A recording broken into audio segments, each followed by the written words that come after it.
Qué bueno que no se han dormido. Vamos a comenzar el día de hoy.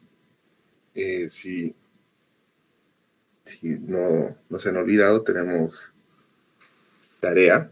Entonces, espero hayan hecho, ¿no? Voy a nombrar o llamar personas al azar de aquí de la lista y por favor me responden, ¿no? A ver.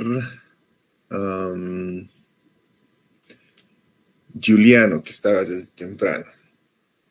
¿Qué has podido investigar?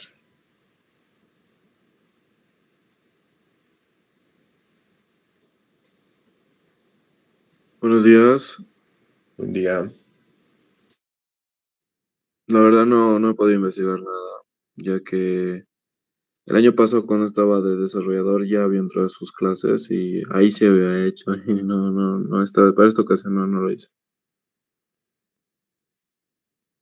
Bueno, listen, tome nota. Ni modo, pues. A ver, otra persona. Kevin. Buenas. ¿Me escuchan? Sí, buen día, te escucho. Buen día.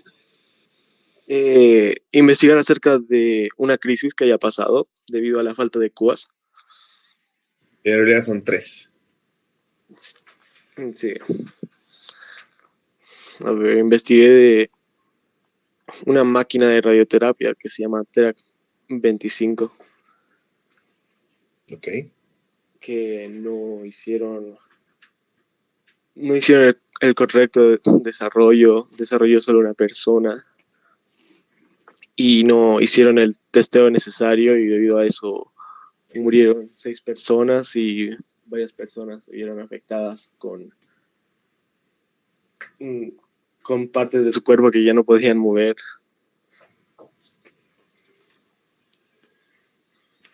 Ok.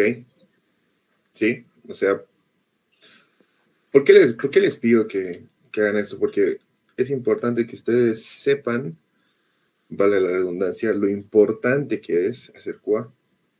Entonces, a veces decimos, pero son test cases nomás, son pruebitas. Pero si no lo hacemos, o si ya en proyectos grandes donde involucra las vidas de personas, se puede morir gente, ¿no? Entonces es importante. ¿Has averiguado algunas otras o solamente esa? He visto uno de un cohete que ha explotado. Sí, esa es de las más conocidas, ¿no? Sí. Y después de un avión también. No creo cómo se llama el avión. Pues eso lo vi así rápido. Y sin ir muy lejos, ¿se acuerdan del puente que se cayó aquí en la 6 de agosto? Del Chorango. ¿Ustedes creen que hubo un problema ahí de falla de cálculos, de control de calidad? Porque, no sé, yo me imagino que por falta de control de calidad es de que o sea, el puente se cayó, o sea, no, poniendo un poco a un lado el tema de que si se robó plata, no se robó plata, desde un inicio sabemos de que cierta cantidad de materiales o qué calidad de materiales tenía que haber ido ahí y no hubo, entonces no hubo un control, ¿no? O sea, se presentó un puente y al tiempo se cae. Entonces, ¿qué piensan ustedes de esto? ¿Hubo una falla de control de calidad ahí? A ver, en teoría lo que se rumorea es lo que igual pasa en desarrollo de software, que es falta de presupuesto. Presupuesto. Axel, perdón, respecto al puente, no sé, un breve comentario. Estuve hablando con un docente de ingeniería civil que tiene mucha experiencia y me dice que Aparentemente no ha habido falla o de control de calidad, no encontraban el error porque él es un perito, un experto, para ver qué es lo que ha pasado, ¿no? ¿Por qué se vino abajo? Y lo que pasa es que esas poleas que sostienen al puente habían tenido lo que es el macho y hembra, y para que no se corroa, tradicionalmente se lo cubre con cemento. Pero alguien vino y le sugirió ponerle una especie de silicona muy dura y que no se iba a corroer, ¿no es cierto? Porque esto había sido producto de la corrección de ese sostenimiento. Y lo que ha pasado es que para poner la silicona habían sabido poner un químico para que se adhiera, o había tenido un componente que ni bien lo han puesto, eso ha generado una corrosión interna. Entonces sí hay problema de control de calidad y lo inesperado siempre ocurre. Y en este caso les jugó muy mal en contra de esta empresa, ¿no? Eso es lo que me explicó. Sí, o sea, de donde haya venido la falla, siempre uno hace algún tipo de pruebas, ¿no? Si bien estamos hablando de un puente, en este caso, pero o sea, para hacer un puente no es nomás, mezclemos cemento, pongamos fierro y construyamos, ¿no? Hay una planificación, hay cálculos, hay selección de materiales y demás cosas. Entonces, desde ahí ya se hace un control de calidad, ¿no? No le ponemos cualquier cosa. Entonces, pienso yo. Entonces, a modo de charlar y que pensemos un poco, siempre se hace control de calidad en cualquier cosa. Inclusive, en anteriores clases ponía de ejemplo, ¿no? ¿Qué pasa si nosotros vamos a Burger King, por ejemplo? Nosotros esperamos una hamburguesa de calidad, ¿no? Una hamburguesa que esté bien armada, que sea pan, carne, lechuga, mayonesa, tomate, pan, digamos, ¿no? Imagínense que nosotros vamos y nos dan la hamburguesa sin envoltorio, o en vez de pan es carne, pan y carne de nuevo, ¿no? O sea, hay un control de calidad ahí adentro para que el cliente, cuando vaya y consuma o reciba su bandeja con su comida, esté satisfecho, ¿no? O sea, realmente es lo que estoy esperando. O si yo me estoy comprando un auto, si yo quiero, no sé, pues una Mazda CX-5 y voy a Incruz a recoger mi auto y está golpeado, está roto el parabrisas, tarda en arrancar, entonces son mis expectativas como cliente que fallan, o que esté muy bien el auto por fuera y yo salgo de la concesionaria y se me planta. Entonces son controles de calidad, se hacen pruebas antes de entregarle al cliente. Entonces, eso es a lo que apuntamos. Entonces, en el mundo real hay un montón de escenarios que han habido de errores, y errores a veces tontos que han costado o mucha plata o vidas. Hay un ejemplo, por ejemplo, de cuando estaba la Play 2, la PlayStation 2. Un tipo de ocioso se metió a los formularios a hacer SQL injection y se robó un montón de cantidad de plata de las cuentas, se les robó las cuentas y eso le costó mucha plata a Sony, por ejemplo. Simplemente por no validar sus campos, por no validar de que no inserta un asterisco, select y demás para robarse información. Entonces yo necesito que ustedes vean la importancia de lo que es QA. Cuando yo estaba entrando en Jala, o cuando yo entré a trabajar a Jala, muchos desarrolladores decían, ¿para qué sirve QA? ¿Para qué queremos QA? Si nosotros podemos hacer nuestras pruebas. Pero es necesario, es muy necesario lo que es control de calidad. Por muchos años han intentado minimizar nuestro rubro y decir, no necesitamos QA. A veces, sin ir muy lejos, uno va donde algún amigo, alguien que tiene una tienda, que sé yo, ay, sí, mi desarrollador me lo ha hecho, mi programador me lo ha hecho mi sistema, dice. Pero realmente tiene QA, realmente está no va a tener fallas a futuro. Entonces, desde ahí, ¿no? Es importante lo que es control de calidad. Yo necesito que ustedes en sus mentes tengan la importancia de lo que es QA. Y por eso los hago investigar y por eso los hago que ustedes vean la importancia de esto. ¿Alguien más ha visto algo o ha averiguado algo que podamos comentar antes de seguir? Cairo. Buenos días. Más que nada es una duda. Ahora que mencionó Kevin el hecho del presupuesto, que por eso no se ha podido aplicar calidad como posibles razones o del puente. ¿Qué pasa si yo tengo una idea y como capital no tengo suficiente para darle calidad? O sea, hago los cálculos y veo que no me va a alcanzar. Al final tengo que descartar mi idea porque no voy a poder aplicarle calidad o tendría que reducir la escala o cómo tendría que hacer en esos casos.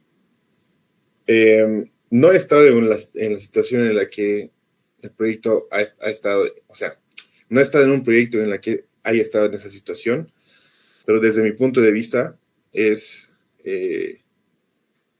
importante llevar a cabo el proyecto, pero en chiquitito, ¿no? O sea, con pocas funcionalidades y después ir creciendo, ¿no?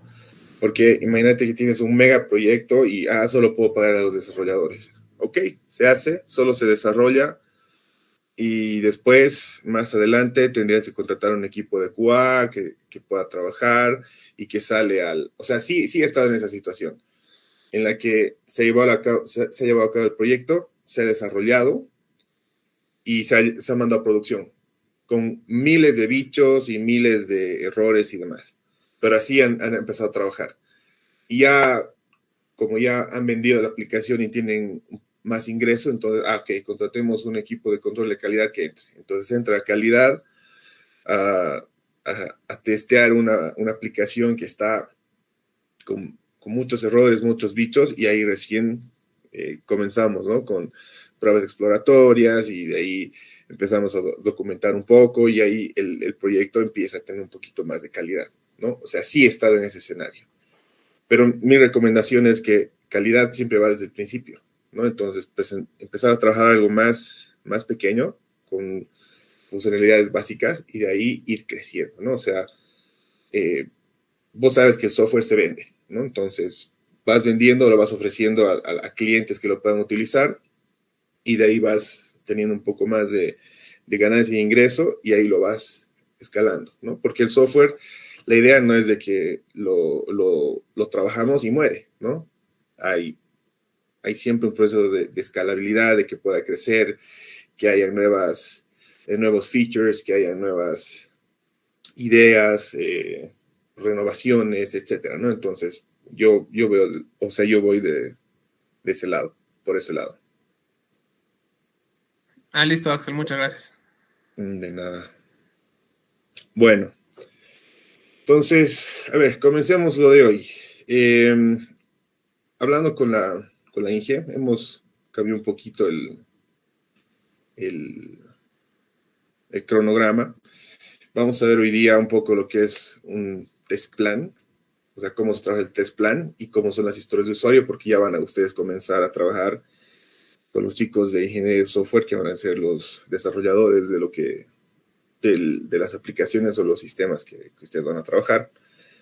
Después ya vamos a ir viendo lo que son test cases y no sé, la siguiente clase un poco ver lo que es QA versus Quality Control, etcétera, ¿no? Pero para que estemos un poco más alineados de lo que están viendo, vamos a ver lo que es test plan, que posteriormente lo van a hacer. Primero van a ver ustedes historia de usuario, pero es importante que ya sepan lo que es test plan. Y yo les voy a proveer un template que ustedes son libres de utilizarlo, o si buscan o encuentran otro en internet, bienvenido, ¿no? O sea, lo que yo necesito es de que ustedes lo hagan. No importa si es el template que yo les dé o alguno que puedan encontrar en internet. Entonces comenzamos. ¿Qué es un test plan o para qué utilizamos un test plan, ¿no? El test plan es un documento, ¿no? Un documento que se trabaja a nivel proyecto. Desde ahora les digo, no se trabaja a nivel sprint. Se trabaja a nivel proyecto. Entonces se presenta para todo el proyecto, lo que ustedes van a hacer es presentar este documento para los siguientes 3 sprints que ustedes van a trabajar. ¿Qué es lo que metemos en este documento o de qué habla este documento? Tenemos una estrategia de pruebas, tenemos objetivos, tenemos cronograma, estimaciones, qué es lo que vamos a entregar y los recursos para el testeo de esta entrega que vamos a tener, ¿no? De este producto. Nos va a ayudar a determinar el esfuerzo que necesitamos para validar la calidad de la aplicación que estamos testeando. También nos sirve como una marca de cuáles son las actividades de prueba que vamos a tener en un proceso y todo esto está manejado por un test manager. En este caso no tenemos un test manager, ¿no? O sea, todos somos QAs, pero normalmente en un mundo real lo trabaja un test manager y lo presenta al equipo y al cliente. También nos va a ayudar a identificar cuáles son los ítems de prueba, cuáles son los features que vamos a testear, cuáles son las tareas, quién va a hacer qué, cuál va a ser el ambiente de prueba que vamos a tener, cuáles son las técnicas de diseño que tenemos, cuáles son nuestros criterios de entrada, nuestros criterios de éxito. Todo esto, por eso se llama test plan, ¿no? Porque es como nos organizamos QA, que vamos a planificar, qué vamos a hacer para este release, ¿no? O esta entrega. También tenemos componentes que tiene este test plan, ¿no? Tenemos objetivos, tenemos un alcance, tenemos los features que vamos a testear y también los que no vamos a testear. O sea, acá nosotros tenemos que delimitar. No significa que porque tenemos una entrega, vamos a testear todo. Acuérdense que tenemos un cronograma y dentro de ese cronograma tenemos que nosotros decir, ok, vamos a testear esto no lo vamos a testear, lo vamos a testear posteriormente, porque si no, nos estamos disparando al pie, ¿no? Estamos diciendo, sí, vamos a testear todo, vamos a terminar y al final después no logramos, ¿no? Vamos a poner ahí cuáles son los tipos de pruebas que estamos haciendo. He visto en el WhatsApp que han estado poniendo pruebas de carga, pruebas funcionales. O sea, ustedes ya tienen conocimiento de cuáles son los tipos de pruebas. Me parece fantástico. Ustedes tienen que escoger como equipo o ver qué tipos de prueba van a utilizar en este release que van a trabajar. Tenemos los criterios de suspensión, los criterios de reanudación, el por qué estamos suspendiendo y el por qué estamos reanudando. Normalmente, o sea, acá se da un porcentaje, ¿no? Decimos, del 100% de test cases, si el 30% son bichos, o sea, fallan, entonces tenemos que suspender, porque los de desarrollo van a estar fixeando tanto bicho que no tienen tiempo de trabajar en las historias de usuario. Entonces ahí QA dice, ok, paremos un cacho de las historias de usuario, trabajemos los bichos y los test cases que son fallados hasta que estos ya estén arreglados, ya tengan solución, estén validados y podemos volver a retomar. Cuando retomamos ya es el criterio de reanudación, ¿no? Después tenemos cuál es el workflow que vamos a tener como QA, o sea, qué vamos a hacer, cómo vamos a trabajar entre QA y desarrollo, cómo nos vamos a mover, ¿no?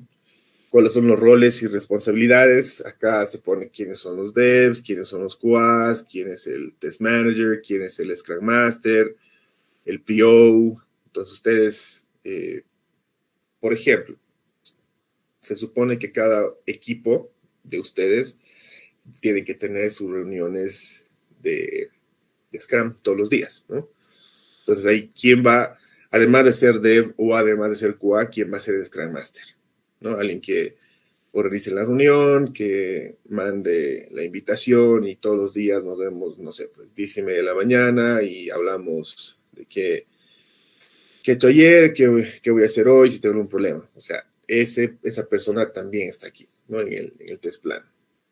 ¿Cuáles son los requerimientos para sus ambientes? Si van a testear iOS, Android, Mac, Windows, o qué browser se van a enfocar, si va a ser Firefox y Google Chrome, o si van a, no sé, usar dispositivos móviles, qué versiones. Entonces ustedes ahí tienen que poner sus requerimientos, porque no podemos decir, sí, la aplicación es para todo.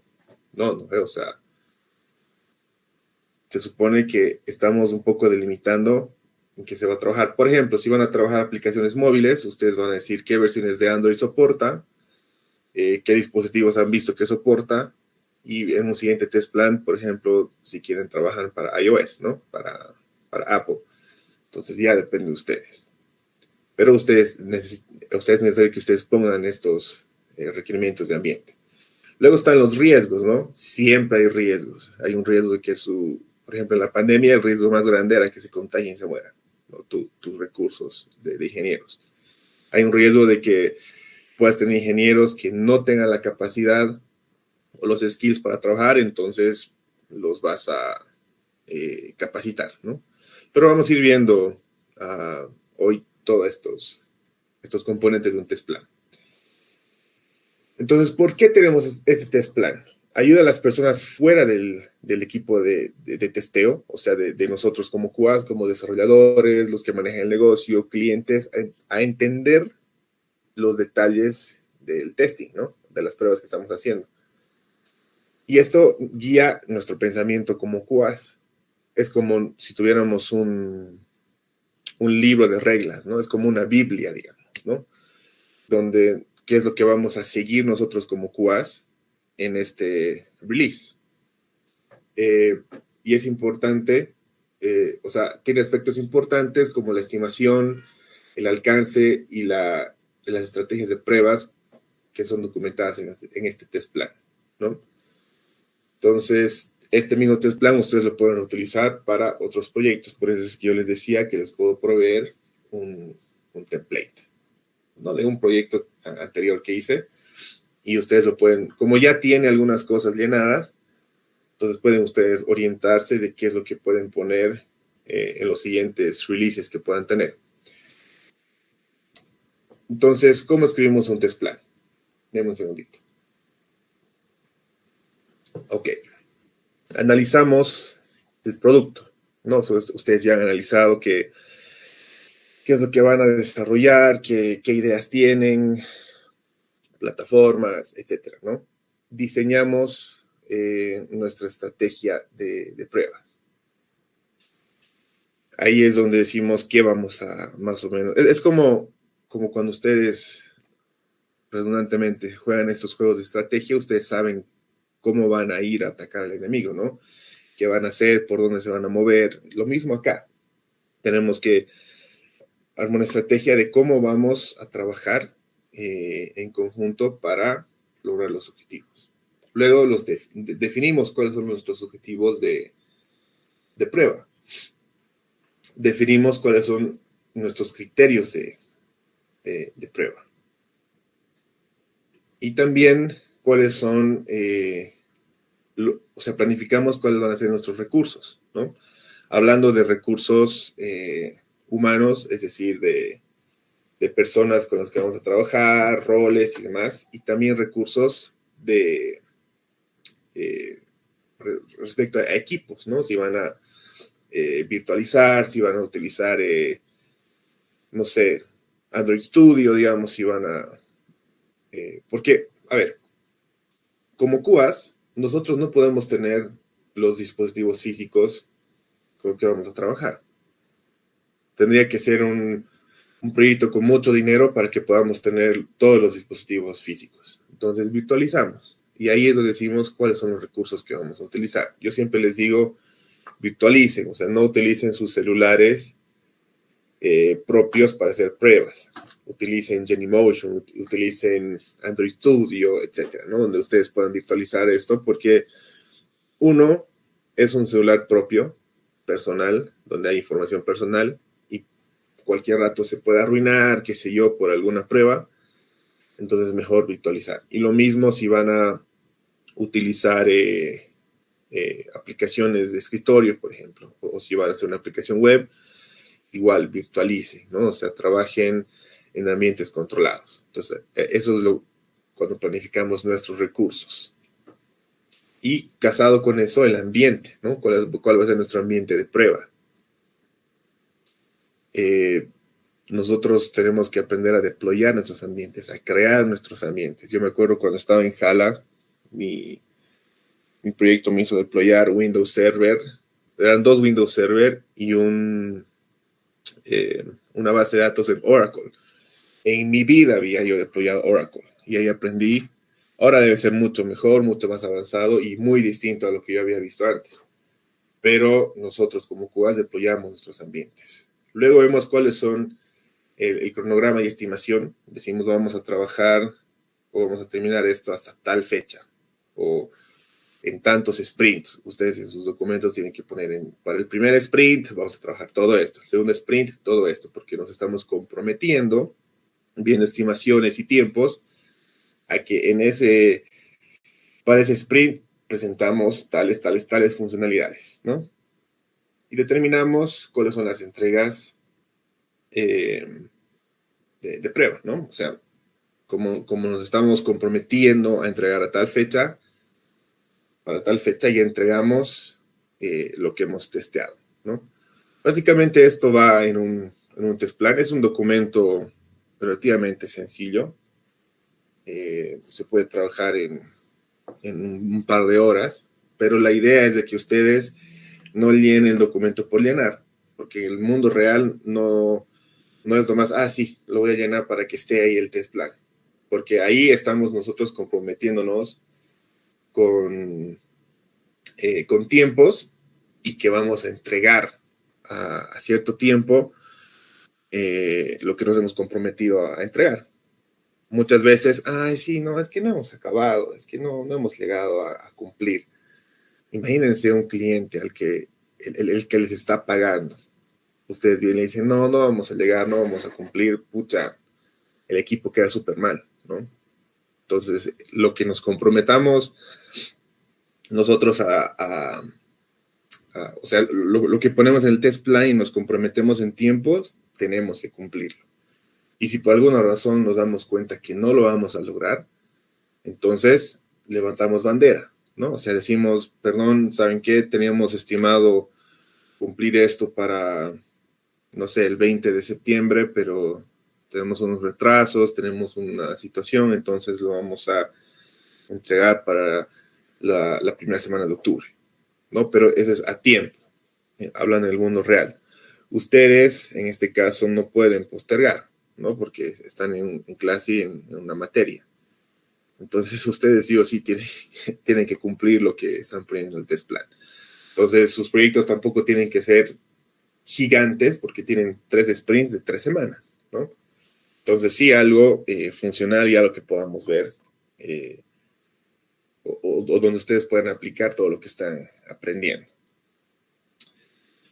Ahora, o sea, sí me he extendido un poco en cada uno de estos, pero lo vamos a ir desmenuzando, ¿no? Cuando analizamos el producto, ¿cómo podemos testear sin saber la información de lo que estamos haciendo?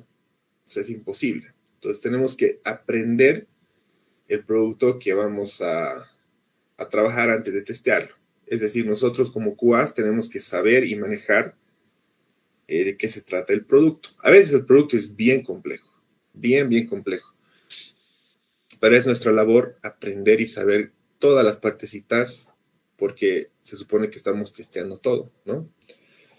Entonces, tenemos que a veces investigar de clientes, quiénes son los usuarios finales que van a utilizar la aplicación, cuáles son sus necesidades, cuáles son sus expectativas, quién va a utilizar el sitio web o la aplicación, para qué se utiliza, cómo va a trabajar, cuáles son los usos de tanto de software o de hardware que se van a realizar. Entonces, todo eso tenemos que considerar cuando analizamos el producto. Después tenemos que tener nuestra estrategia, ¿no? Y este paso o esta parte es un poco crítica, porque tenemos nuestro test plan, pero también tenemos nuestro documento de estrategia, que es un documento a alto nivel que normalmente el manager lo hace, pero en este caso lo van a hacer ustedes, donde definimos cuáles son los objetivos de prueba y cómo vamos a alcanzarlos. Y ahí se determina lo que es el esfuerzo y los costos, ¿no? O sea, hablando en el mundo real es así, porque el software es dinero. Por más de que la aplicación tal vez no te cobre como usuario, como WhatsApp, por ejemplo, pero es dinero, o sea, genera dinero. Entonces, para lograr tener esta estrategia de pruebas, tenemos que definir cuál es nuestro alcance de pruebas, cuáles son los tipos de pruebas que vamos a utilizar, cuáles son los riesgos y los problemas que podamos tener, y creamos las logísticas de testeo, ¿no? O sea, dentro de esta área o este documento dentro del test plan, vemos esto, ¿no? Nuestra estrategia. Entonces, cuando definimos el alcance de lo que es prueba, tenemos que pensar cuáles son los componentes que se van a testear, ya sea hardware, software, middleware, en nuestro alcance. Es decir, hasta dónde vamos a llegar o qué vamos a trabajar. Y también qué es lo que está fuera del alcance. Es decir, esto no lo vamos a ver. Esto no vamos a llegar a testear, ¿no? Ustedes tienen que delimitar eso. Porque si ustedes no delimitan, el cliente va a pensar de que ustedes pueden testearlo todo. Y llega el momento, es difícil, ¿no? O sea, sí vamos a testear todo. Pero ¿qué involucra todo? O sea, ahí tenemos que nosotros marcar. Y bueno, darles a todos la confianza y la información acertada de qué es lo que estamos testeando, qué es lo que estamos haciendo, y todos los miembros tengan claro qué es lo que se va a testear y qué es lo que no se va a testear, ¿no? O sea, es muy importante definir este alcance. Después tenemos los tipos de pruebas, de qué es lo que vamos a trabajar. Normalmente en proyectos como el que van a trabajar ustedes, las pruebas exploratorias no van mucho porque están construyendo el software. Normalmente las pruebas exploratorias van cuando ya hay un software construido y yo como QA me meto a la aplicación y me pongo a explorar, a aprender, qué sé yo.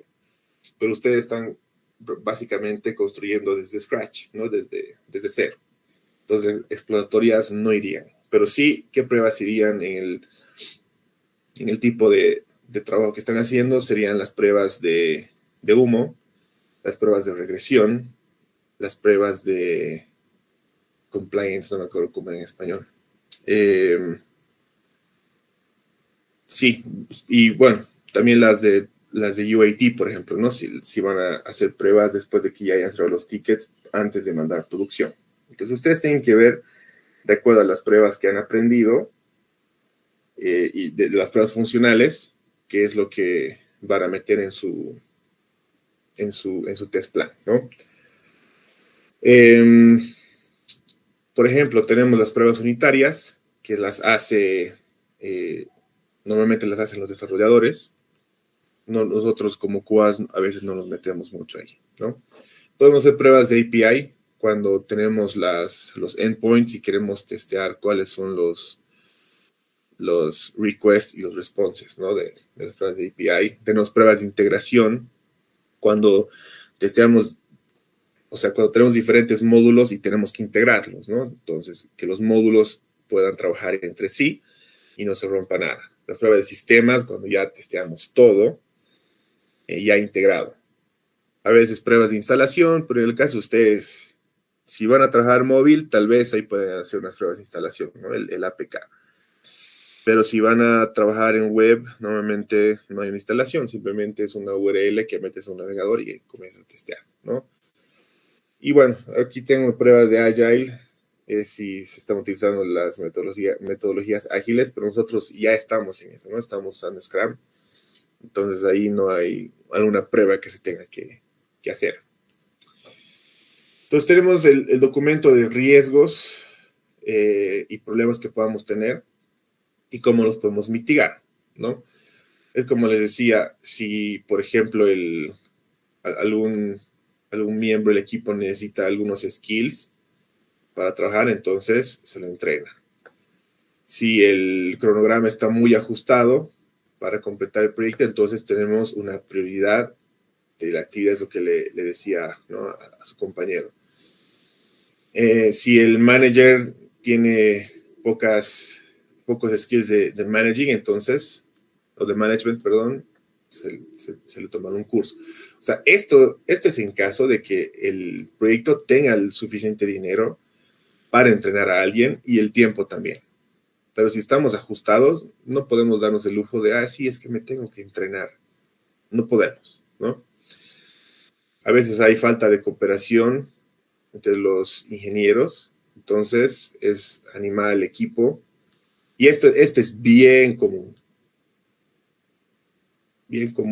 en las clases con ustedes.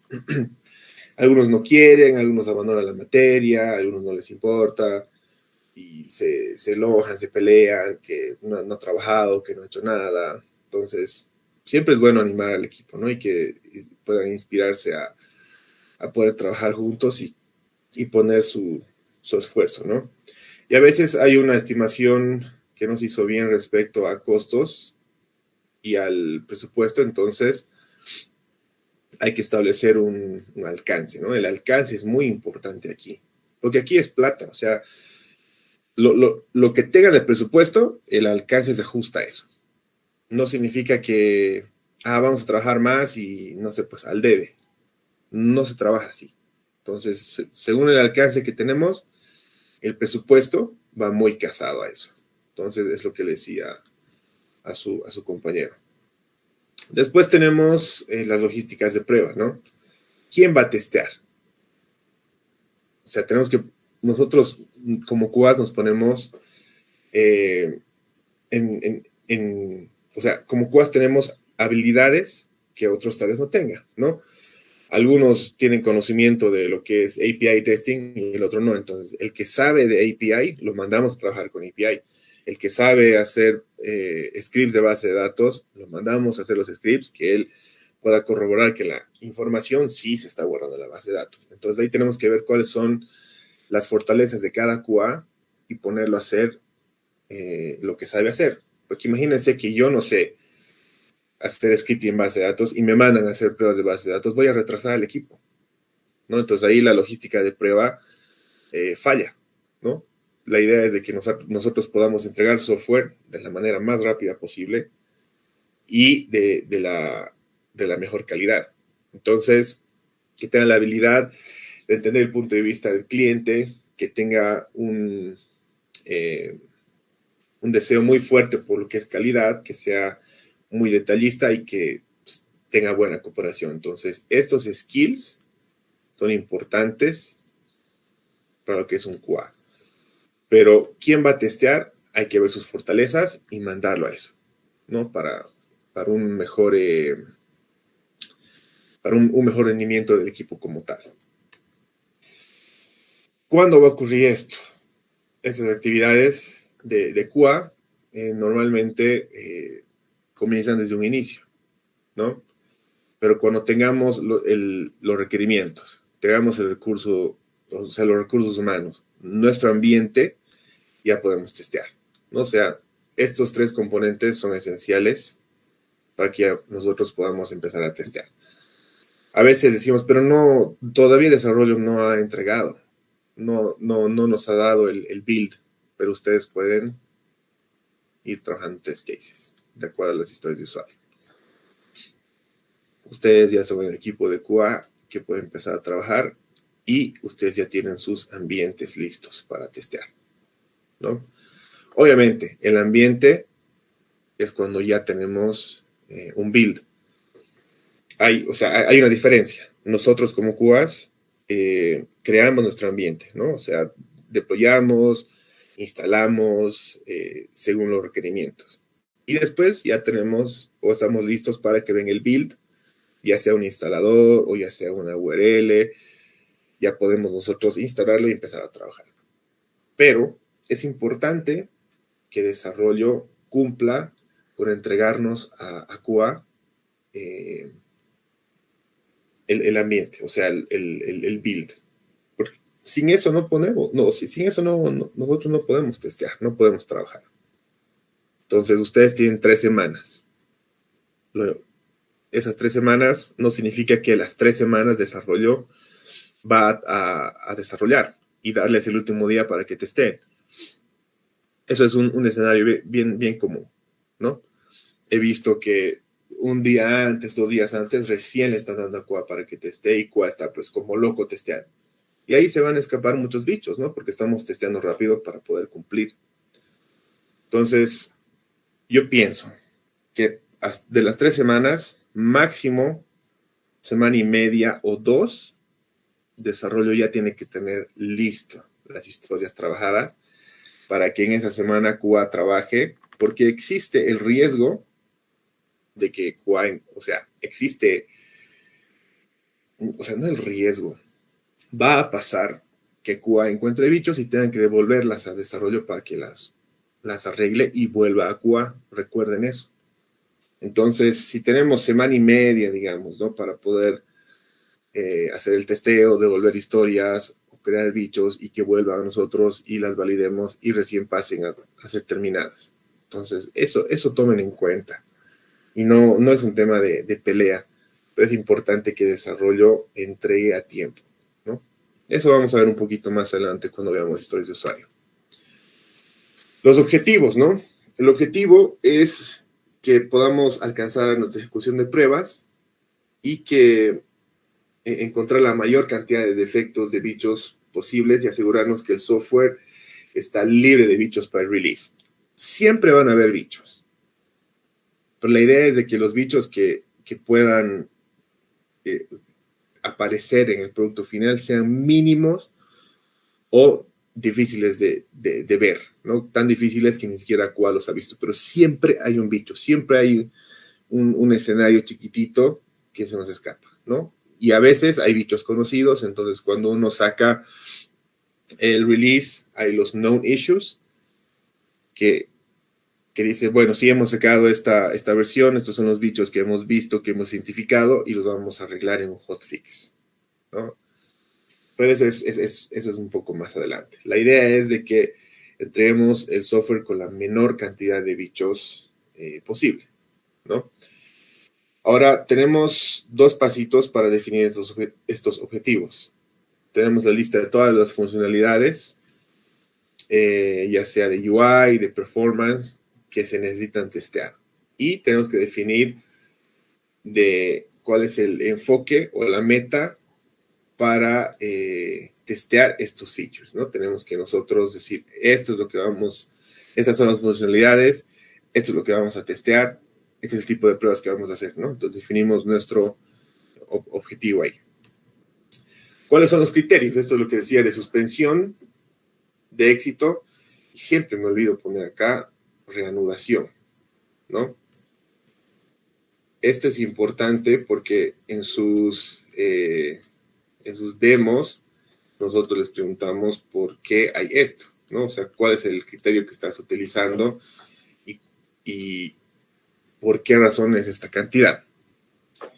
Cuando suspende, es lo que les decía, ¿no? Cuando suspendemos es cuando hemos llegado a la cantidad de test cases fallados que hemos propuesto. Digamos, del 100% de test cases, nosotros decimos que el 30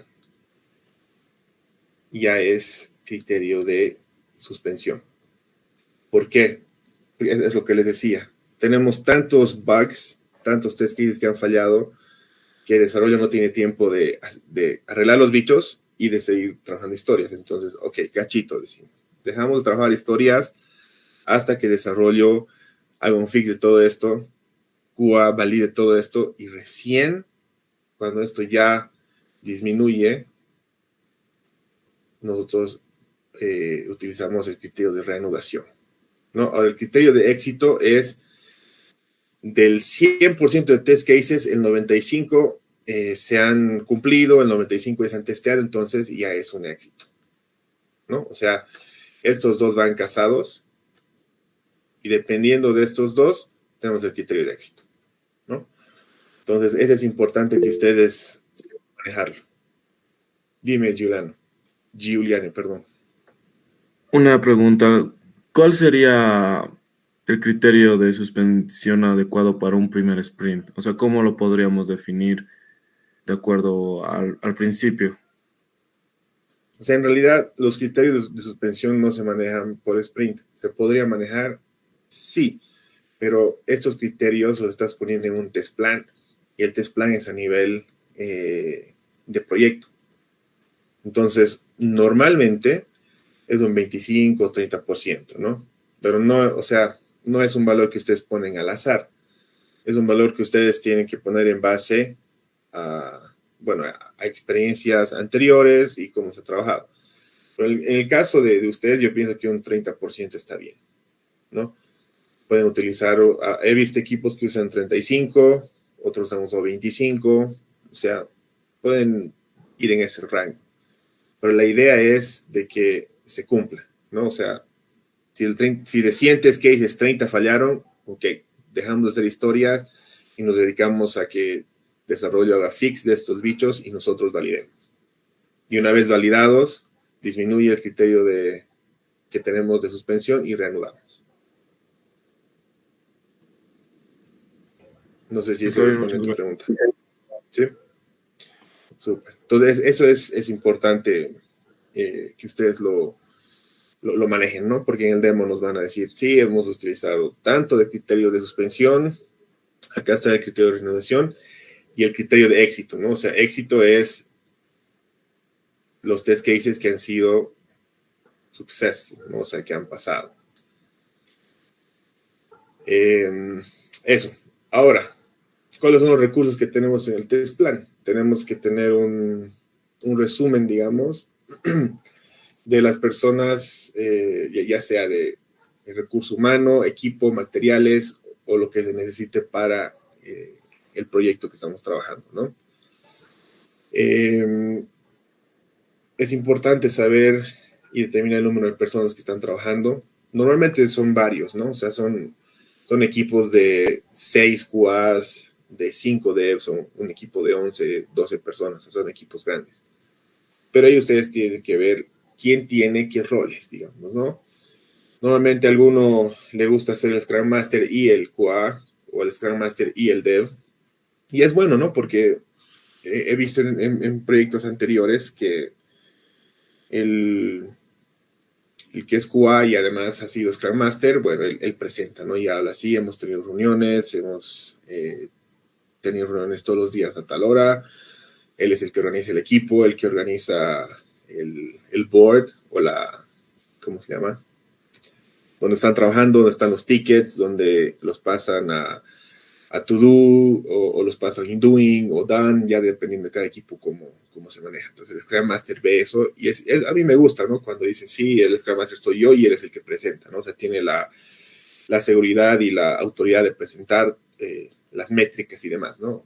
Y hablar de cómo se organiza el equipo y reuniones y demás. Pero no es obligatorio. ¿Es ideal? Sí, ¿no? Tener a alguien que organice el equipo de ustedes sería ideal. Entonces, si alguien se ofrece a hacerlo, pucha, el equipo va a estar mucho mejor organizado, ¿no? O alguien que tenga un rol de product owner, digamos, ¿no? Que sepa cuál es el negocio en sí y escriba las historias de usuario. Y eso vamos a ver un poquito más adelante después de esto, cómo se escriben las historias, quién las escribe y cómo se trabaja. Y bueno, el ambiente, ¿no? Que he estado hablando bastante hoy, cuál es el ambiente de prueba que vamos a tener, ya sea de hardware o software, pero en el caso de nosotros, yo siempre aconsejo virtualización, ¿no? Además que el día del demo es más fácil que muestren su aplicación desde Android Studio o Genymotion, digamos, y a que estén compartiendo desde el celular donde están trabajando o su celular personal. Entonces es importante el tema del ambiente, ¿no? Y tomar en cuenta que el ambiente tiene que ser lo más real a lo que el cliente utiliza o el usuario final utiliza. Entonces, siempre estén en un ambiente limpio, porque a veces hay algunos bichos que van a saltar, pero es porque el ambiente está sucio o ya se han hecho otras pruebas antes ahí. Entonces ya ustedes tienen que ver eso, ¿no? Por ejemplo, acá, ¿no? Tenemos una arquitectura de un ambiente. Como QAs tenemos que manejar muy bien esto, ¿no? ¿Cuál es la arquitectura que tiene la aplicación? Cómo se conecta a la base de datos, si tiene servidores. Este escenario es un poco más complejo, ¿no? Pero ustedes tienen que saber cuál es la arquitectura de la aplicación o del software que están testeando. Bueno, cronograma y estimación de tiempos. Sabemos que tenemos que partir el proyecto en tareas pequeñas, que son las historias de usuario que se van a ir estimando. Y también tenemos que saber cuáles son los días de entrega que tenemos, cuáles son los días, el día final de entrega, la estimación del proyecto. Sabemos sabemos en este caso que van a ser 3 sprints, ¿no? Entonces, en esos 3 sprints ustedes tienen que cumplir o decir, estas funcionalidades trabajamos en tal sprint, esta otra en tal sprint y esta otra. Entonces, están ustedes estimando, ¿no? Y cuáles son los riesgos que pueda tener el equipo, que es lo que vimos anteriormente, y cómo se los puede mitigar. Entonces, ustedes tienen 3 sprints de 3 semanas. Normalmente creo que hay una semana entre sprint, si no estoy mal, Inge me corrige, pero son más o menos 12 semanas en total. Axel, es de corrido. 3 semanas el primer sprint, siguiente lunes otras 3 semanas, no paramos. Ok, entonces 9 semanas. Sí, directo, no va a haber días entre sprint, eso se ha planificado. Ok, entonces ahí está. Ustedes tienen 3 sprints de 3 semanas, tienen 9 semanas para terminar sus proyectos. Entonces, en esas 3 semanas, perdón, en esos 3 sprints, ustedes tienen que dividir las funcionalidades, las tareas, y ustedes tienen que decir cuáles son las que tienen más importancia, cuáles vamos a trabajar primero y después cuáles posterior, ¿no? Ustedes tienen que organizarse como equipo. Pues es lo que les decía, ¿no? Cuáles son las tareas, quiénes son los miembros que trabajan tales tareas y el esfuerzo de hora hombre, ¿no? Estamos hablando en un mundo real en que una persona trabaja 8 horas al día, ¿no? Otra cosa que tienen que tomar en cuenta es que del 100% de horas que trabaja desarrollo, el 30% es QA, ¿no? O sea, es decir, si tengo una tarea de 10 horas para desarrollo, entonces a QA le va a tomar 3 horas, ¿no? Es más o menos un margen que se toma, no siempre es así. Pero es para que ustedes cuando estimen, o cuando vamos a ver lo que es historia de usuario, y cuando ustedes estimen, tomen en cuenta que también va el trabajo de QA, ¿no? No quiere decir que solamente vemos y estimamos lo que le va a tomar a desarrollo, sino también desarrollo y QA cuando terminen de trabajar una historia. Entonces, esto es tomar en cuenta, como les decía, que una persona trabaja 8 horas al día. Que en realidad de esas 8 horas trabaja 5. Y eso está comprobado. O sea, no es que 3 flojea, sino de esas 8 horas, las 3 horas va al baño, en las 3 horas le toma tiempo enfocarse para trabajar o descansa un ratito, etcétera, ¿no? Entonces, y eso están conscientes los managers, ¿no? Porque somos humanos, no somos máquinas. Pues a veces nos desenfocamos un rato y hasta que volvamos a enfocarnos nos tomamos 10 minutos, qué sé yo. Pero en total de estas, creo que era 5 horas y media que trabajamos, que estaba comprobado. Entonces, en el caso de ustedes no creo que estén trabajando 8 horas porque, bueno, tienen otras materias, tienen que ir a la U, tienen que volver y no sé, pues cuántas materias tendrán cada uno. Yo cuando estaba en la U tomaba 7, 6, no sé, vean ustedes. Y las entregas, ¿no?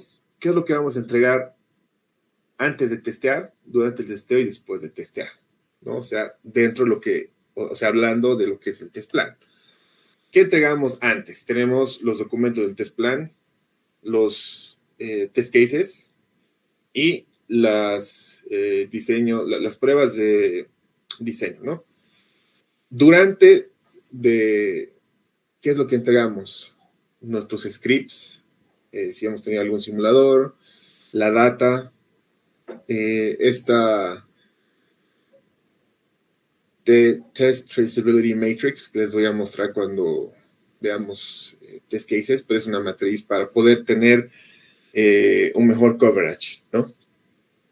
Cuáles son los bichos y los errores que hemos tenido.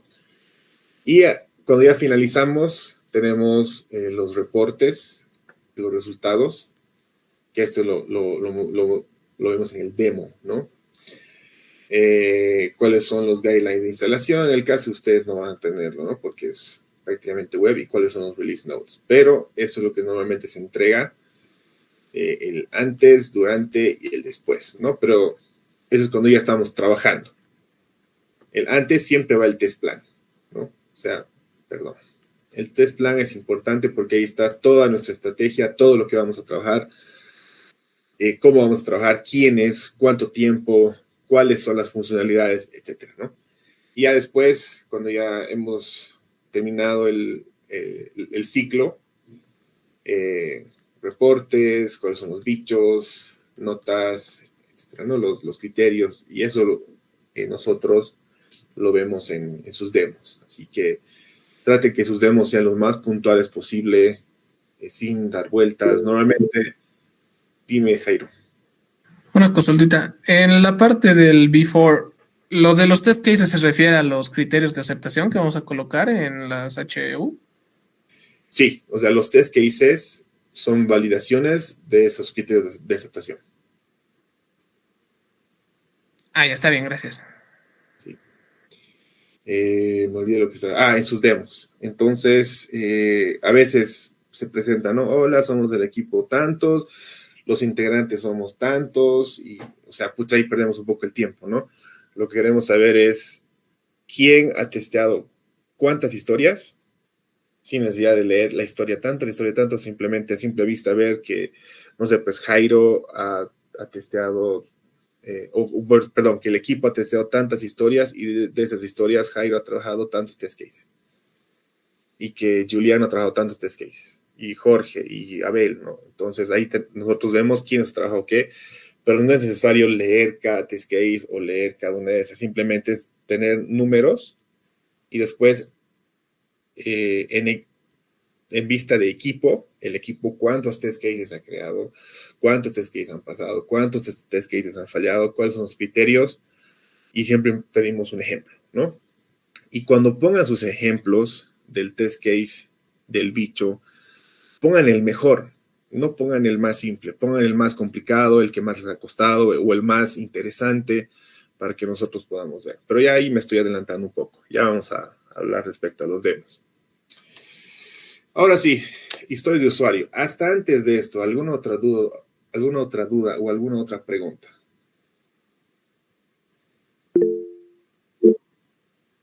Dime, Juliano. Una pregunta, ¿por qué es mejor virtualizar a la hora de planificar en nuestro ambiente y no hacerlo así nomás? O sea, ¿cuál sería el beneficio de hacerlo virtualizado, ya que buscamos no que sea lo más real? ¿Cuál sería ese beneficio? Ok, mira, te muestro esto. ¿Cómo harías tú para testear con una arquitectura así? Tienes 2 servidores y tienes otro servidor de base de datos. Vas a tener físicamente 2 servidores, 3 más el de base de datos para testear, si solamente tienes una computadora.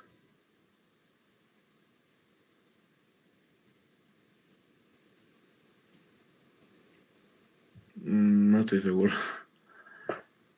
Bueno, sí, o sea, Te explico. no solo una computadora sí, pero ya digamos en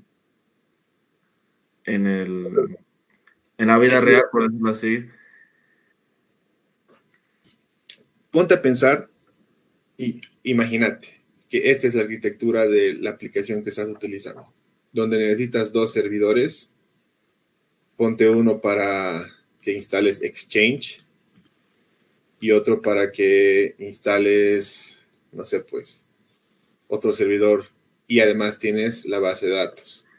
Ya digamos que esta base de datos puede ir aquí, ya, tu servidor de base de datos, pero igual tienes 2 computadoras o 2 servidores, pero tú tienes tu laptop nomás. Ahora, tu laptop es buena, ponte que tienes 32 de RAM y 1 TB de disco, y es i9. Entonces tú te instalas el VMware y te deployas tus máquinas ahí. Entonces, tienes tu ambiente en una sola computadora, porque no tienes tú el recurso para comprarte una computadora para este, otra computadora para este, otra computadora para este, son 3 computadoras. Entonces, por eso se virtualiza, para poder ahorrar dinero y ahorrar tiempo, porque tú en una misma computadora tienes tus 3 servidores. Ahora, si vas a testear una aplicación móvil, ok, nosotros vamos a soportar Android, las 3 últimas versiones.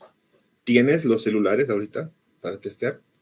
¿Tienes los dispositivos con diferentes versiones? No creo. Imagínate que tengas que testear iOS y tengas que tener un iPad y un iPhone. Un iPad son $1,000 y el otro iPhone son $1,000. $2,000 solamente en testear iOS. Entonces, para eso, virtualizas, ¿no ve?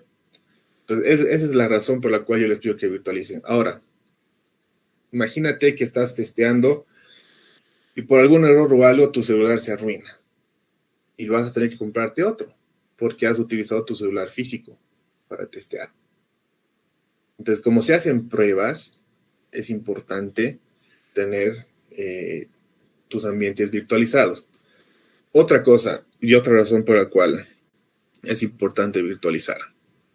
Si tú tienes tu ambiente de pruebas y por alguna razón has arruinado algo, entonces hay lo que se llama snapshots, ¿no? Cuando tú vas virtualizando y vas deployando tu ambiente, le sacas como capturas a tu ambiente en limpio. Entonces testeas algo, se rompe o algo, vuelves al snapshot anterior y tienes tu ambiente listo y limpio.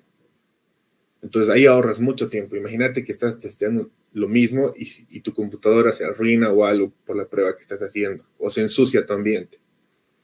Te vas a tener que volver a limpiar, volver a instalar todo para testear de nuevo, y ahí pierdes tiempo. Mientras un snapshot te va a tomar 2 minutos, 3 minutos volver. Entonces ahí te doy 3 o 4 razones por las cuales es mejor virtualizar. También muchas gracias, Axel. Nada. ¿Otra pregunta o duda antes de entrar a historias de usuario? Dime, Jairo. Tengo una duda respecto a las pruebas de código. ¿Los QAs realizan ese tipo de pruebas? En plan, ven el código y dicen, esto falta refactorizar, no es muy eficiente, algo así. ¿Llega a ocurrir eso? ¿Ese tipo de Sí, pruebas? se llaman pruebas de caja blanca o caja ploma, ¿no? Gray o white. Si el QA tiene conocimiento de desarrollo, puede hacerlo. Pero hay que tomar en cuenta que los desarrolladores son un poco celosos de su código. Pues imagínate que te metas a su código a hacer cosas, los pone incómodos a ellos. Pero si tú entras en un acuerdo o el equipo funciona de esa forma en la cual el QA puede meterse a ver código, se puede. Ah, ya, está muy bien, gracias. Pero, ojo, depende mucho del QA, ¿no? Si los QAs, del dev, si el dev dice no hay problema, métete a mi código refactorizado, ve, qué sé yo, está bien. Pero como te digo, normalmente son celosos de su código. Entonces, que entre alguien y les quiera remover el gallinero, por así decirlo, depende de cada equipo. Pero se puede. O sea, hay las pruebas de caja blanca y caja gris, eso se llama. Oh, gracias. De nada. Bueno, veamos lo que son las historias de usuario, que es lo que ustedes ya van a ir viendo. ¿Qué es una historia de usuario? Es una herramienta en Agile para capturar la descripción de la funcionalidad de software desde la perspectiva de un usuario final, ¿no? La historia de usuario describe cuál es el tipo de usuario que va a trabajar y el por qué, ¿no? Y nos ayuda a crear una descripción simplificada de un requerimiento. Entonces, normalmente tenemos una idea o una tarea grande. Entonces, esta tarea se va a dividir en historias de usuario, ¿no? Cada historia de usuario es una tarea chiquitita dentro del Epic. Y dentro de esa historia de usuario están las tareas de desarrollo, de QA, de UI UX, puede ser en desarrollo, puede ser frontend, puede ser backend, puede que solamente sea frontend, solamente sea backend, ya el equipo ve cómo se organiza. Pero es como de grande a chiquito, ¿no? Entonces, como en Agile, lo que queremos es entregar cada 2 semanas pequeña funcionalidad que lo vas agregando a la funcionalidad que ya has trabajado, como bloquecitos de Lego, ¿no? Que van armando algo grande. Entonces, de esa forma tenemos los requerimientos descritos en historias de usuario, ¿no? Los requerimientos siempre cambian mientras los clientes y el equipo van aprendiendo acerca del sistema y cómo va progresando, ¿no? No significa que se escribe en piedra, o es decir, que la historia va a quedar así para siempre. Siempre, no digo siempre, pero se dan los casos y es normal de que la historia cambie un poco, ¿no? A veces se ha escrito la historia y en lo que uno va trabajando, a veces sufre algunos cambios, ¿no? Pero no significa que desarrollo, en este caso, puede alegremente cambiar la historia de usuario a su antojo o porque no está cumpliendo con los tiempos. Y ha pasado, ¿no? En anteriores en anteriores cursos o anteriores años, como desarrollo no llegaba a cumplir, entonces le empezaba a quitar cosas a las historias para, entre comillas, cumplir. Eso no se hace. Y ahí QA ustedes se dan cuenta, ¿no? Y siempre he recibido quejas de, mira, están quitando esto porque no pueden cumplir.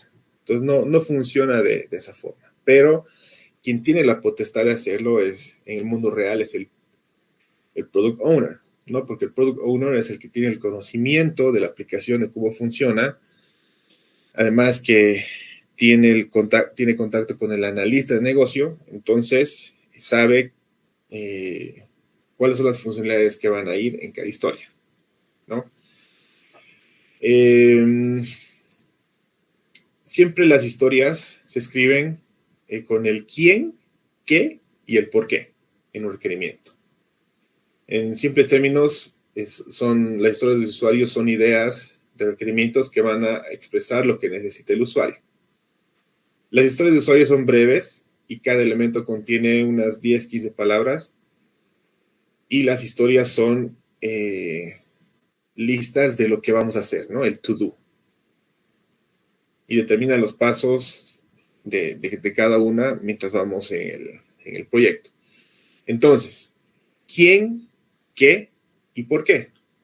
Esas son las 3 preguntas, digamos, que se responden en cada historia de usuario. Este es un best practice que se llama Invest, que nos ayuda a recordar cómo escribiríamos nuestras historias de usuario.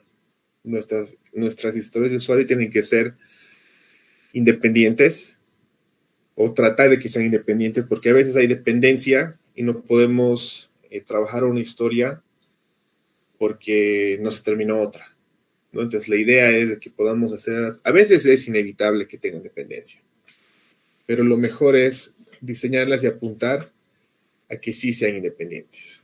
También tienen que ser negociables. Como les decía, no es que está escrito en piedra y va a seguir así hasta el final. A veces sufren algunos cambios, a veces hay algún error, a veces se equivoca el PO al escribir, no sé. O a veces cambió la orientación del negocio, entonces, o de la aplicación, entonces ahí tenemos que cambiarlas, ¿no? Entonces sí son negociables. O sea, se puede conversar y se puede ver de cambiarlas, ¿no? Tienen que tener valor, o sea, entregarle valor al usuario final.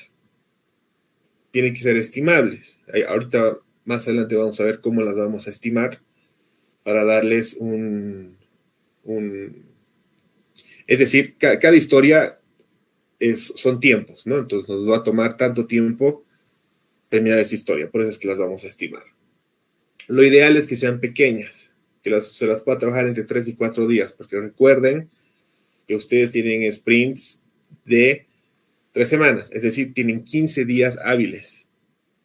Y es poco, ¿no? O sea, uno dice, 3 semanas, casi un mes. No. Si ustedes hablan de días hábiles, son solamente 15 días hábiles que tienen. Y obviamente tienen que ser testeables, ¿no? Que se las pueda testear de acuerdo a los criterios de aceptación. Entonces, ¿quién, qué y por qué? Entonces, como quién, o sea, aquí el rol de la persona, si es un administrador, si es un cliente, si es un usuario estándar, ustedes ven qué roles tienen ustedes, ¿no? En sus aplicaciones. Yo quiero que, no sé, pues si es un administrador, yo quiero ver la lista, quiero sacar un reporte, etcétera, y el beneficio, ¿no? Que es la razón, digamos. Les voy a mostrar cómo se escriben las historias en mi trabajo.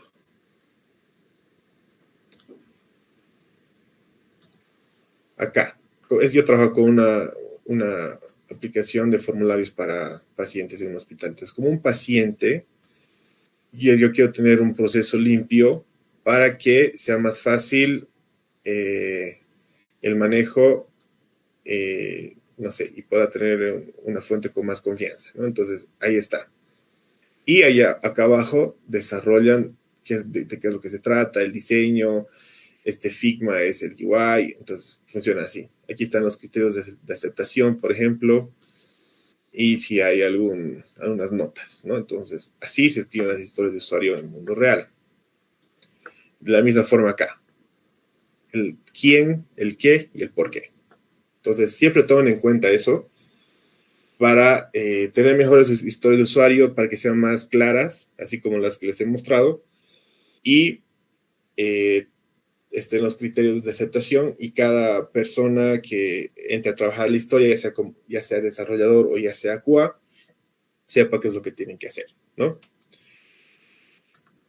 El rol es el usuario, que es quien interactúa con el sistema. El equipo de desarrollo no es un usuario, o sea, las historias de usuario no están orientadas a un desarrollador, sino a un usuario final, ¿no? Después, la acción es el comportamiento que el sistema va a tener de acuerdo a la acción que se ha escrito en la historia de usuario, ¿no? Y es única para cada historia. Y el sistema está implicado en esto, ¿no? O sea, ¿qué acción va a trabajar o qué acción va a realizar en el sistema? Y cuáles son los beneficios, digamos, el por qué. Digamos, si yo quiero, o como administrador, quiero generar un reporte para poder tener un mejor control de mis ventas mensuales. Ese sería el concepto de mi historia de usuario, ¿no? Entonces ahí, de acuerdo a ese concepto, yo pongo los criterios de aceptación. Por ejemplo, como un cliente, yo quiero comprar en un carrito de compras para una compra más fácil de ítems por internet. Como un manager, quiero generar un reporte para que pueda entender qué departamento necesita más recursos, ¿no? O aquí sería un administrador también. Como un cliente, quiero recibir un mensaje de texto cuando llegó mi ítem, mi pedido, y yo pueda ir a recogerlo, ¿no? Entonces, estas son las historias de usuario en sí, y después ya se va desarrollando qué es lo que va en diseño, si se va a trabajar en frontend, o si se va a trabajar backend, o si se va a trabajar los dos. El diseño de la maqueta tiene que ir ahí, del UI. Entonces, dependiendo cada historia, ¿no? Y de acuerdo a lo que va ahí, se crean las tareas para QA, para desarrollo frontend, backend, para UI, UX. A veces solamente hay historias que son para desarrollo, por ejemplo, ¿no? para hacer un refactor, para hacer, no sé, una historia que se creen para hacer pruebas unitarias, o solamente para QA, digamos, una historia de usuario respecto a solo automation, y ahí no hay desarrollo. Entonces, ahí a cada equipo se va autoorganizando, ¿no? Y cada equipo ve cómo trabaja. Como le decía, el rol representa una persona, sistema o subsistema o entidad que es la que va a interactuar con el sistema. La acción representa cuál es la expectativa del usuario que se tiene que cumplir al interactuar con el sistema. Y el beneficio es el valor detrás de la interacción con este sistema, ¿no? Esto no es una regla, pero es importante que la historia de usuario traiga valor a alguien o a alguna persona, digamos, ¿no? O cliente en este caso. La historia de usuario tiene que cumplir la necesidad de un usuario y siempre hay una razón para apoyar la implementación de la historia de usuario, ¿no? O sea, es decir, ¿cuál es el beneficio de esto? Pues tomemos en cuenta el rol, la acción y el beneficio, ¿no? Después, estos son tips para el manejo o para escribir historias de usuario. Antes se manejaba los boards de esta forma, ¿no? Eran papelitos que se pegaban. Ahora todos son virtuales, ¿no? Gracias a Jira, a Azure DevOps, gracias a esos tools. Pero siempre el usuario viene primero. Siempre pensamos en el usuario porque vemos desde el punto de vista del usuario final. Usar personas para descubrir cuáles son las historias de usuario, es decir, quiénes son los que interactúan, ¿no? Administrador, paciente, usuario, cliente, usuario estándar, gerente, no sé, depende del rol, ¿no? Crea las historias colaborativamente, y esto quiero entrar. Normalmente, en los cursos con ustedes, desarrollo cree que tiene la potestad de solamente crear ellos las historias.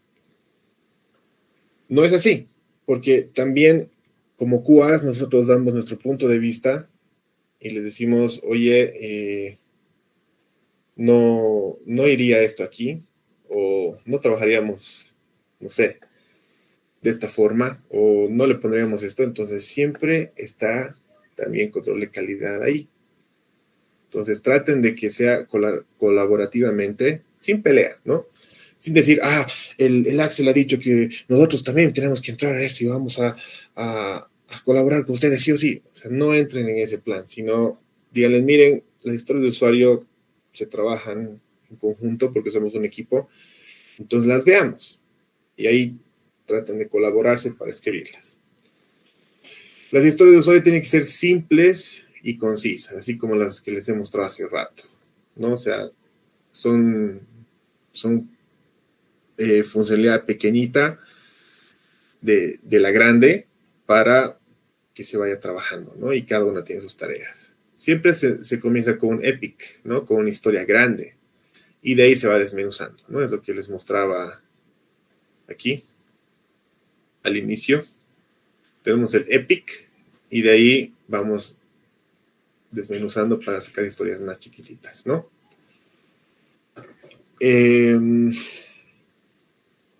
Siempre hay que refinar las historias hasta que estén listas, ¿no? Por eso es que a veces se hace el grooming.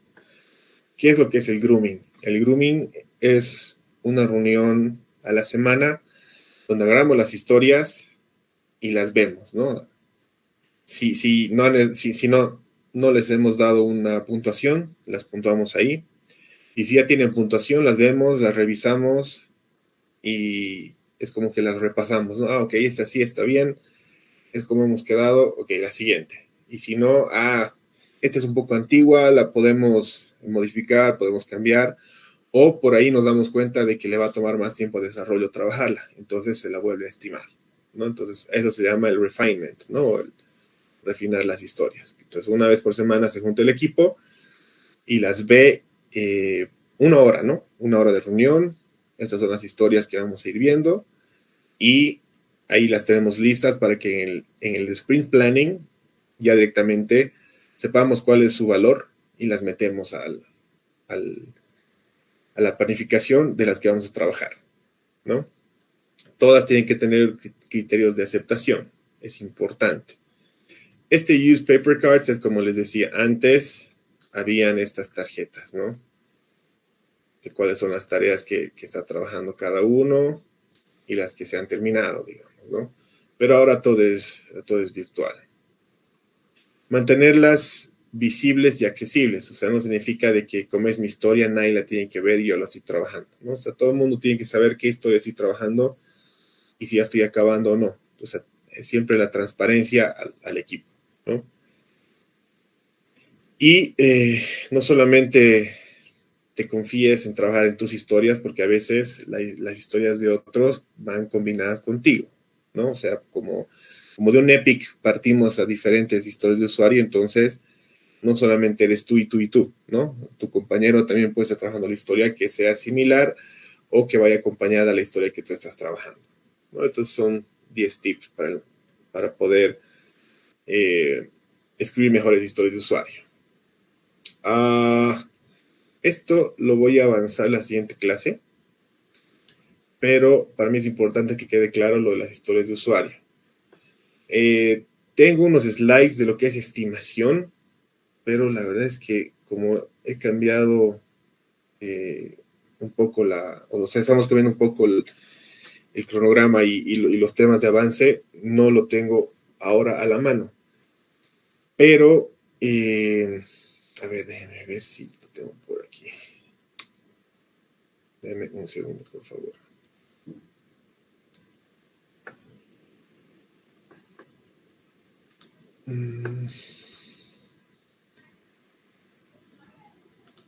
¿Dónde es que tengo esa?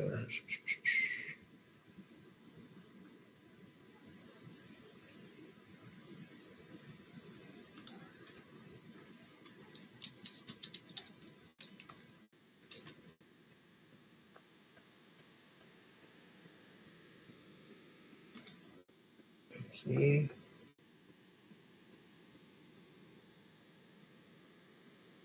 Aquí está. Esta es.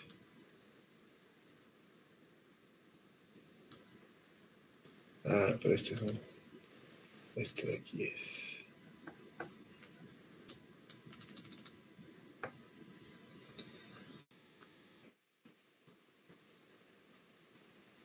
No, no es esta. Esta de acá. Entonces, el poker planning es parte del grooming y también se usa el poker planning en lo que es el sprint planning. Entonces, ¿qué es lo que hacemos? Cada historia de usuario tiene tiempos, ¿no? Entonces le vamos a dar un valor de acuerdo a la serie del Fibonacci, ¿no? Del 0 al 40. Este tiempo es relativo. Esto solo es un ejemplo, ¿no? No significa que siempre, si le ponen medio, va a ser 15 minutos. Medio puede ser 1 hora, medio puede ser 5, o sea, cada equipo ve, ¿no? Pero aquí les pongo un ejemplo que funcionaba mejor. Cuando decimos medio, decimos que la historia va a tomar 15 minutos, ¿no? Eso es algo chiquito, un cambio pequeño. Cuando decimos 1, es que va a tomar 1 hora, ¿no? No sé.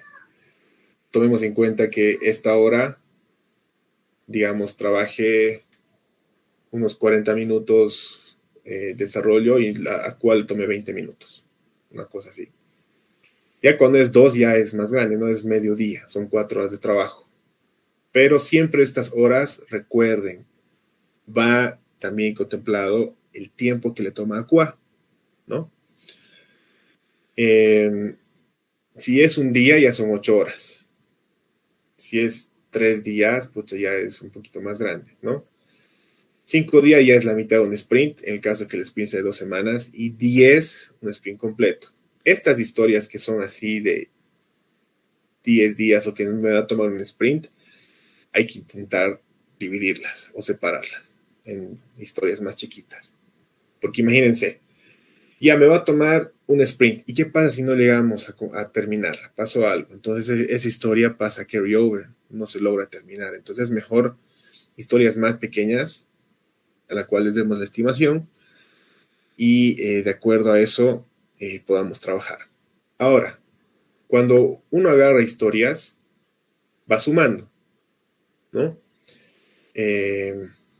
No sé, cada historia tiene su valor, pero a veces sumamos la cantidad de puntos por sprint para saber cuál es la velocidad. Digamos que llegamos a 67 puntos este sprint, ¿ok? Trabajemos. Como ustedes van a empezar recién, no tienen un margen más o menos de cuántas historias o cuántos puntos tienen que quemar en cada sprint, pero pueden utilizar, digamos, unos 60, 70 puntos y ver de acuerdo a eso. Si han alcanzado a cubrir los 70 puntos en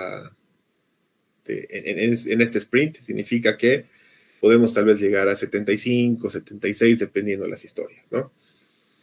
Pero ahí cada equipo tiene su ritmo y cada equipo ve cuántos puntos, ¿no? Pero la idea es de que cada historia tenga un puntaje, dependiendo de estos, de acuerdo al tiempo que nos va a tomar, y ustedes van sumando los puntos para así ver la velocidad de cada equipo. Entonces, eso es importante en el momento de estimar las historias, ¿no? Eso es de acuerdo a historias de usuarios. No sé si tienen alguna pregunta o alguna duda. La siguiente clase vamos a continuar con los tipos de testeo. ¿Alguien me está hablando? Juliano, dime. Una pregunta, a la hora de estimar, siempre cada historia de usuario se estima en lo que va a tardar tanto los desarrolladores como los QAs, o se puede estimar uno para los desarrolladores y aparte para los QAs. No, va en conjunto. O sea, depende de la historia, ¿no? Como les decía, hay historias que solamente son para QA. Entonces, QA, ¿cuánto tiempo te va a tomar trabajar esa historia? 4 horas. Ok, 2. Desarrollo, ¿cuánto tiempo te va a tomar hacer un refactor de este código? Porque en ese refactor es netamente desarrollo, ¿no? Ahí no va a entrar QA. QA va a entrar después cuando ya testee dentro del refactor. Ok, desarrollo, ¿cuánto tiempo te va a tomar testar esto? Un día. Ah, ok, 3. Entonces ahí ya tenemos una historia de 2, una historia de 3, 5. Y así vas sumando. Y pues les decía, tal vez unos 60, 70 puntos por sprint es lo normal en historias. Pero, por ejemplo, en el caso de ustedes, he visto equipos que han trabajado 2 o 3 historias por sprint, como he visto equipos que han trabajado hasta 10, ¿no? Entonces, dependiendo cada equipo y el tamaño de la historia de usuario, puede que sean 3 historias grandes o 10 historias pequeñas. Pero ahí cada equipo ve cómo trabaja y le da su puntaje, ¿no?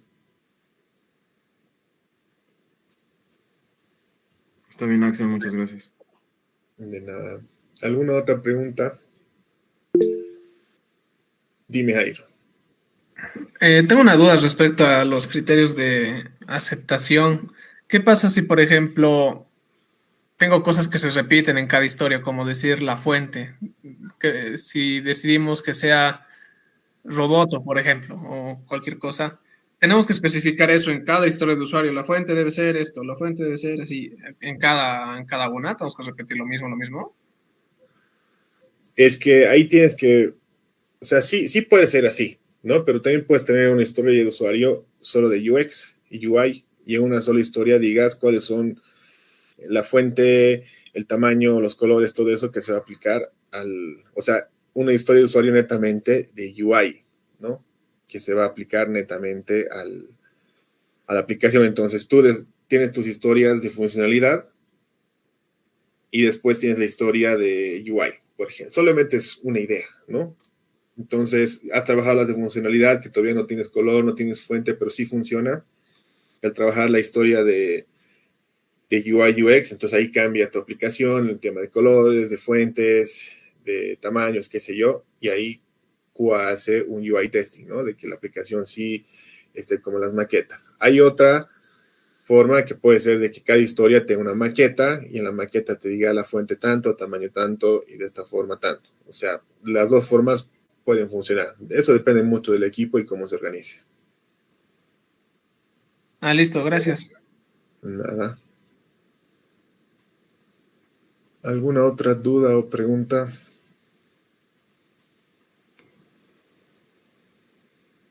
Hoy día, Julián y Jairo, mis favoritos. Ninguna de las chicas ha preguntado nada. La anterior vez preguntó Emily, hoy día nada, ninguna de las chicas. Me imagino que todo está claro. Entonces, esta semana van a comenzar a trabajar con historias, Inge. Sí, van a trabajar con historias, pero una pequeña aclaración. En relación a los criterios de aceptación, me gustaría que más se centren desde la perspectiva del cliente, ¿no? Teniendo la historia que se ha definido, tal cual lo has dicho, ¿no? Es importante definir el rol, la acción y el beneficio. Y en función a eso, ¿bajo qué condiciones aceptaría? Ahora pueden hacerlo en sus palabras. Una palabra que ayuda es verificar que se cumpla tal cosa. O dado cuando entonces, en su formato. Están empezando, vamos a reforzar esto. Y otra pregunta, Axel. El día sábado es el censo. Y sería bueno pasar las clases como es de 7 a 9, no interfiere. Y además la mayoría va a estar en su casa. Entonces, pasaremos nomás, ¿te parece? Claro, yo no pensaba no pasar. Ya, para aclarar. Bien, no sé si está respondida esta duda, pero no se preocupen que estamos trabajando y en el camino vamos a aprender. Sí, Así además. es, por favor, si me pasas de la anterior clase y de esta para que les comparta también. Claro, sí, de la anterior clase les debo las diapositivas. Hasta hoy, al final de la tarde, les mando lo que hemos avanzado en la anterior clase y hoy. Y otra cosa también, si tienen dudas o preguntas, pregunten en el grupo, ¿no? O sea, escriban, Axel, hemos visto las historias o los criterios y demás, ¿no? Entonces, ahí no hay problema de mi lado en responderles. Ahora dice Giliano, sí es censista, pero las clases quedan grabadas en caso de que no estés, así que ahí en el grupo está, en la descripción del grupo de WhatsApp lo han puesto los links de YouTube, entonces ahí puedes ver la clase cuando termines de censar. Entonces, quedemos en eso. Les mando la clase o los slides hasta el final del día o más tardar mañana.